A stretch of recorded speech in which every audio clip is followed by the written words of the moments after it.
Olá, bem-vindo ao estudo de hoje. Por cerca de 50 anos, Ellen G. White escreveu extensamente sobre saúde.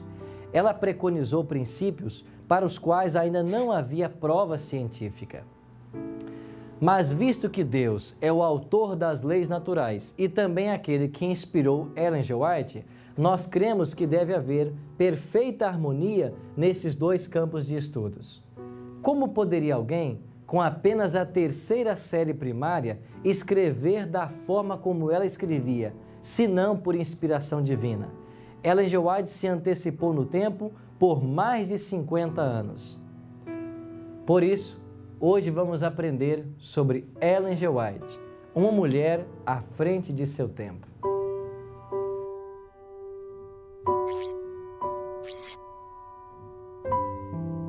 Uma das evidências de como Deus usou Ellen G. White como sua mensageira foi com relação às instituições da igreja em Battle Creek. Algumas delas estavam sendo administradas por homens que tinham perdido sua consagração. Foi enviada uma advertência após a outra, recomendando que houvesse uma mudança nos métodos que estavam sendo adotados. Por ocasião da Assembleia da Associação Geral de 1901, soleníssimas advertências apareceram numa comunicação dirigida aos administradores da Review and Herald, as quais foram lidas perante a mesa administrativa em novembro de 1901. Ellen G. White escreveu: Sinto um terror na alma quando vejo a que ponto chegou nossa casa publicadora. Tenho até medo de abrir a Review, temendo ver que Deus tenha purificado a editora pelo fogo. 13 meses depois disso, em 30 de dezembro de 1902, a casa publicadora foi destruída pelo fogo. Nunca se conseguiu determinar a causa, mas testemunhas oculares relatam que todo o edifício parecia ter se incendiado quase simultaneamente. Ao ser informada dessa calamidade, Ellen G. White escreveu: Não me senti surpresa pelas notícias tristes, pois nas visões da noite vi um anjo em pé com a espada flamejante estendida sobre Battle Creek. Naquele ano, o mesmo havia ocorrido com o sanatório de Battle Creek, a maior e mais conhecida instituição adventista no mundo. Queimou-se até os alicerces, em 18 de fevereiro. Posteriormente, Ellen G. White escreveu: O Senhor aniquilou duas das nossas maiores instituições estabelecidas em Battle Creek e nos transmitiu uma advertência após outra, tal como Cristo antigamente advertiu Betsaida e Cafarnaum. É necessário dar a maior atenção a toda palavra que sai da boca de Deus. Não pode haver de nossa parte afastamento das palavras de Cristo, sem que cometamos pecado. O Salvador insiste com os errantes, para que se arrependam. Os que humilham o coração e confessam os pecados serão perdoados. Suas transgressões serão relevadas. Mas o homem que considera que, confessando os seus pecados, demonstra fraqueza, não achará perdão e nem verá em Cristo o seu Redentor. Perseverará na transgressão e cometerá uma falta após outra e acrescentará pecado a pecado. Que fará essa pessoa no dia em que os livros forem abertos e cada um for julgado segundo as coisas que neles estiverem escritas? Depois ela afirmou: O Senhor permitiu que o fogo consumisse os principais edifícios da Review and Herald e do sanatório, e dessa maneira removeu a maior objeção apresentada contra a mudança de Battle Creek. Era o seu desígnio que, em lugar de reconstruir o mesmo grande edifício, nosso povo criasse instalações em vários lugares. Outra evidência da direção de Deus no ministério de Ellen G. White foi sua condução na grande crise panteísta liderada pelo Dr. Kellogg. Ellen G. White havia tido uma boa experiência com ele, desde que ele completara seus estudos em medicina em 1876 e começou a trabalhar no Instituto de Saúde em Battle Creek. Ela lhe havia escrito milhares de páginas de conselhos e orientações. Com amor maternal e interesse, havia observado seu êxito ao desenvolver a obra médica. Não há dúvidas de que Kellogg era um homem altruísta, consagrado e com habilidades extraordinárias. Foi um grande inventor, e aqueles que visitam hoje a Vila Adventista Histórica podem ver várias de suas invenções.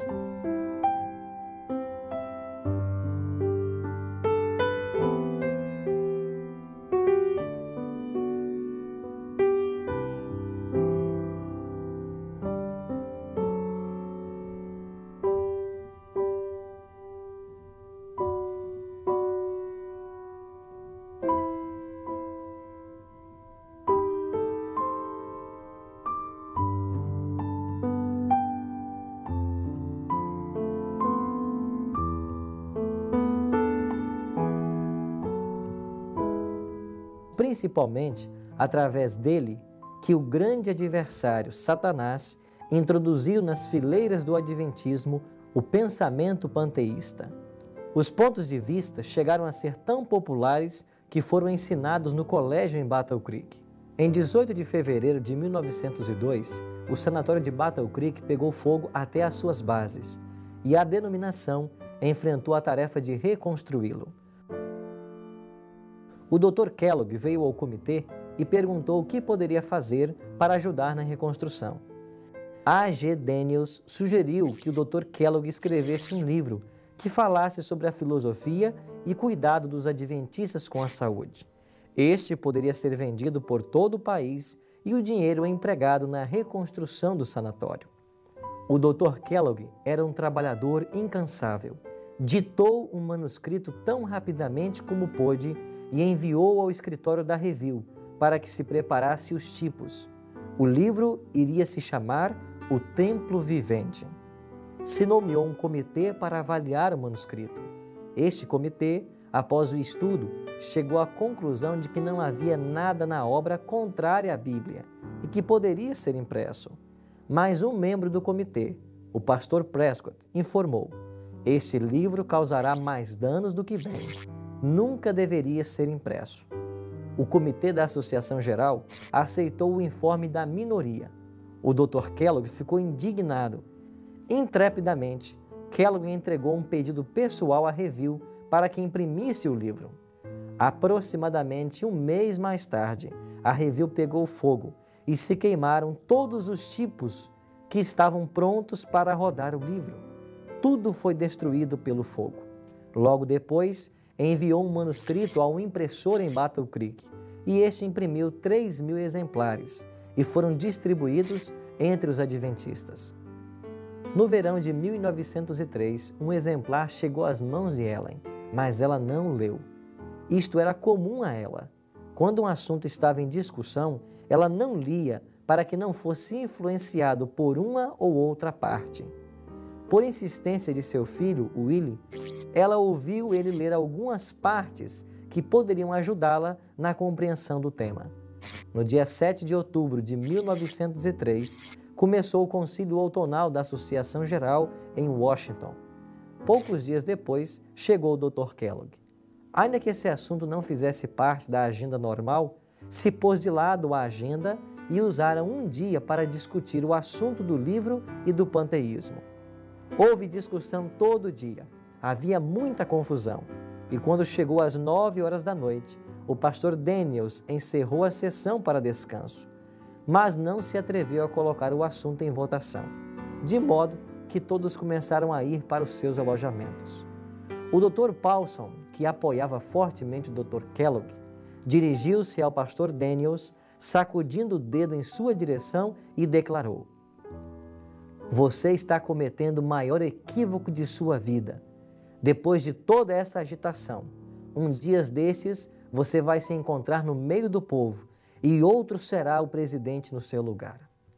O pastor Daniels respondeu: não creio em sua profecia.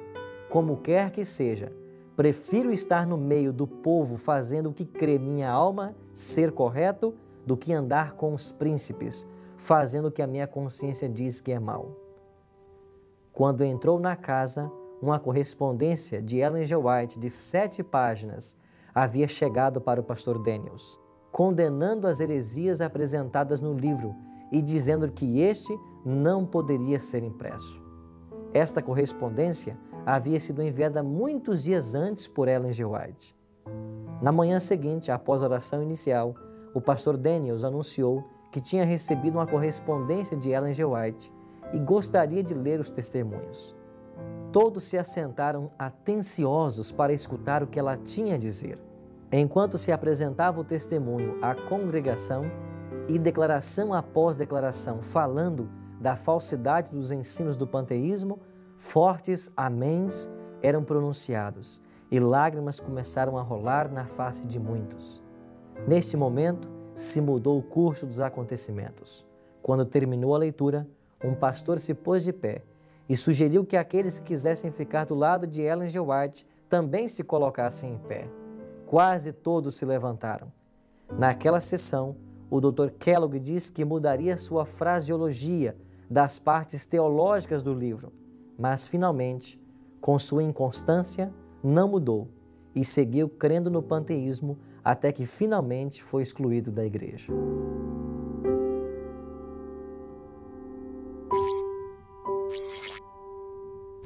Em Jeremias capítulo 28, verso 9, o profeta escreveu: o profeta que profetizar paz, só ao cumprir-se a sua palavra, será conhecido como profeta, de fato, enviado do Senhor.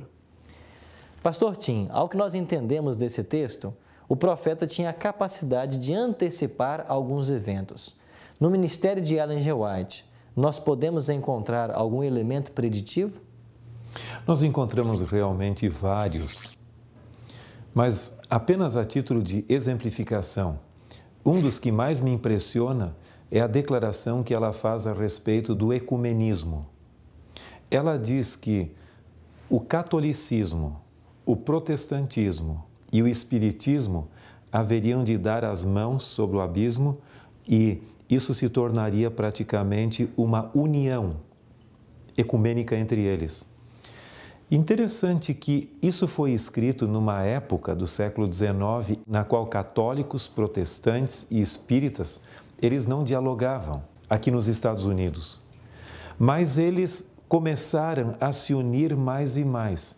E hoje nós vemos essa tremenda confraternização ecumênica, praticamente em nível mundial.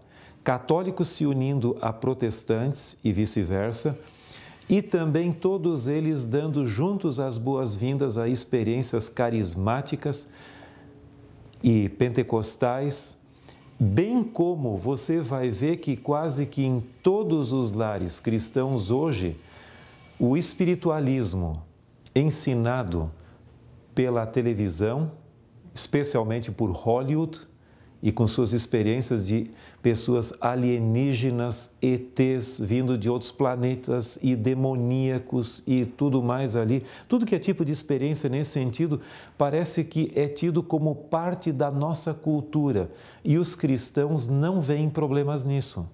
Então eu creio que aquela predição dada num contexto bem diferente do que o mundo no qual nós vivemos hoje está se cumprindo a olhos vistos.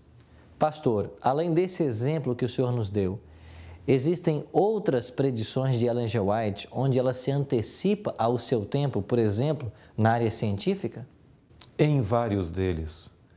Ela tinha uma noção psicossomática de saúde, onde o estado emocional do ser humano tem muito a ver com a saúde física e vários outros pontos importantes que nós precisaríamos ver. Por exemplo, Ellen White falou sobre o regime alimentar e sua influência sobre o intelecto. Em 1890, Ellen White declarou que o regime afeta de modo notável a mente e a disposição. 6 anos antes, em 1884, ela declarara que 9/10 da impiedade entre os menores de hoje tem por causa a intemperança no comer e no beber. Cerca de 60 anos depois, em 1966, o periódico Alimento Hoje cita que o maior problema em matéria de nutrição que se apresenta aos adolescentes hoje é a obesidade. Outro aspecto importante diz respeito às gorduras e doenças do coração e vasos sanguíneos. Em 1896, ela escreveu: tanto o sangue como a gordura de animais são consumidos como uma iguaria. Mas o Senhor deu instruções especiais quanto a não deverem eles ser consumidos. Por quê? Porque seu uso ocasionaria uma enorme corrente sanguínea enferma no organismo humano. A desconsideração das direções especiais do Senhor tem trazido uma porção de dificuldades e doenças aos seres humanos. Se eles introduzem no próprio organismo aquilo que não pode formar carne e sangue de boa qualidade, tem de suportar os resultados de seu menosprezo à palavra de Deus. Nos Testemunhos, volume 2, página 61, com data de 1868, Ellen White advertiu certas pessoas muito obesas de serem susceptíveis a ataques de doenças agudas e à morte súbita se continuassem um programa dietético em que predominassem gorduras animais. Essas advertências foram repetidas em anos consecutivos. Hoje sabemos que ataques de doenças agudas, tais como oclusões coronárias e infartes, são a maior causa de mortes súbitas em alguns países. Um outro exemplo que pode ser citado diz respeito ao câncer e suas causas. Em 1905, em Ciência do Bom Viver, página 313, Ellen White fez referência a germes de câncer. 30 anos mais tarde, ao procederem a uma investigação intensa em torno do câncer, os maiorais da ciência declararam que não existe germe de câncer e que não existe no câncer fator infeccioso. Então, em 1956, o Dr. Wendell Stanley, virologista da Universidade da Califórnia, declarou acreditar que a maioria dos cânceres humanos são causados por vírus. O Dr. Stanley descreveu os vírus como germes minúsculos. Aventou a ideia de que o vírus do câncer pode permanecer latente no corpo humano e então ativar-se ao avançar a idade, ou por causa de indiscrições dietéticas, desequilíbrio hormonal, produtos químicos, radiações ou o conjunto dessas pressões. Em vista das provas científicas cada vez mais fortes em favor da teoria do vírus, hoje a maior parte das pesquisas em torno do câncer é feita nesse campo e apoia a referência aos germes do câncer. Esses são apenas alguns exemplos de inúmeras evidências que temos de que o dom profético de Ellen White foi autêntico e verdadeiro. Além de todas essas provas que nós podemos ver hoje, quem sabe a coisa mais interessante a fazer, aqueles que ainda não conhecem os escritos de Ellen G. White ou duvidam da sua inspiração, é tomar um livro em suas mãos e começar a ler. É impossível que um ser humano que completou apenas a 3ª série primária tenha naturalmente a habilidade de escrever tudo o que ela escreveu, a não ser por um poder sobrenatural de Deus. E esse poder sobrenatural de Deus ajudou-a até mesmo nessas predições como nós acabamos de ver. Isso tudo só nos leva a crer de que Ellen G. White foi uma mulher à frente de seu tempo. A minha decisão de hoje é rogar a Deus que me use em sua obra da mesma maneira que usou os servos fiéis do passado, e que eu possa ser um instrumento poderoso nas mãos do Senhor para a salvação de outras pessoas. Se esta é a sua decisão, ore comigo.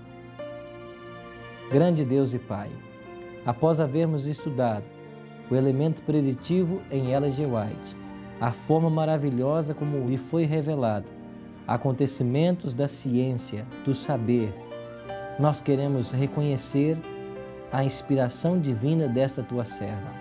Ajuda-nos agora a viver à altura dos conselhos que ela nos deixou e que eles contribuam para o nosso preparo para a tua breve volta. Te oramos em nome de Jesus. Amém. Em nosso próximo encontro, iremos aprender sobre Ellen G. White, promotora de conceitos inspirados. Até lá!